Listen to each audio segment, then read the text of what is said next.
Supreme court ने police को क्यों पढ़ाया? मोरल पुलिसिंग का पाठ। सीआईएसएफ से कैसा है कनेक्शन? सुप्रीम कोर्ट ने सीआईएसएफ के एक कांस्टेबल की बर्खास्तगी के मामले में गुजरात हाईकोर्ट का फैसला पलट दिया है।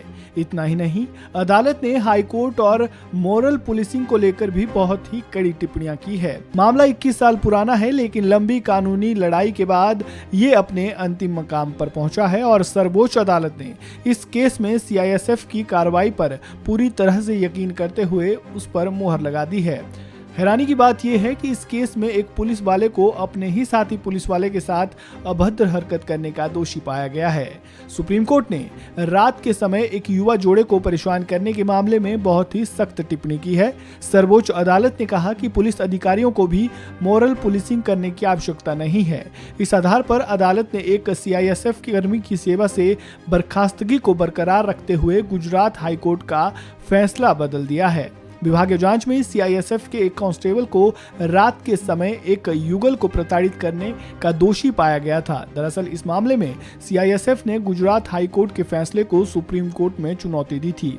हाईकोर्ट ने सीआईएसएफ ऑफिसर संतोष कुमार पांडे को फिर से सेवा में बहाल करने का निर्देश दिया था, जिसे कदाचार के आरोप में नौकरी से निकाल दिया गया था। 2001 में संतोष कुमार पांडे गुजरात के वडोदरा में आईपीसीएल टाउनशिप के ग्रीन बेल्ट इलाके में कांस्टेबल के तौर पर नाइट ड्यूटी पर तैनात था। उसने रात के 1 बजे के करीब अपने एक सहयोगी को मोटरसाइकिल पर अपनी मंगेतर के साथ जाते देखा। पांडे ने बाइक सवार जोड़े को रोक लिया, जो कि गरबा देखने जा रहे थे। उसने अपने सहयोगी से उसकी मंगेतर के साथ कुछ समय बिताने की मांग की। बाद में वह युगल तब जाने देने के लिए राजी हुआ जब उसके सहयोगी ने अपनी घड़ी पांडे को सौंप दी। घटना की गवाह वह युवती भी थी।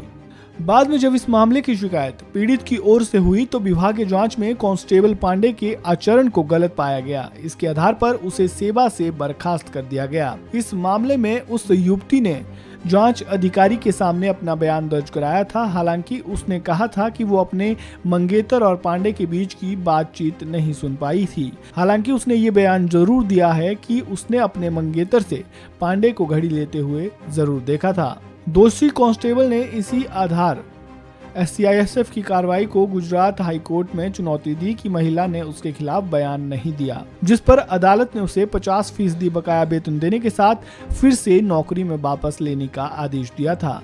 तब जाकर सीआईएसएफ इस फैसले के खिलाफ सुप्रीम कोर्ट पहुंची थी, जहां पर हाई कोर्ट के फैसले को अब पलट दिया गया है। सुप्रीम कोर्ट में जस्टिस संजीव खन्ना और जस्टिस जेके महेश्वरी की बेंच ने हाई कोर्ट के फैसले पर भी कहा है कि ये कानून और न्यायिक पुनर्विलोकन पर ध्यान देने और उसके ठीक से अमल में लाने में असफल रहा है। इस खबर में फिलहाल इतना ही। ताज़ा अपडेट के लिए बने रहें वन इंडिया हिंदी के साथ।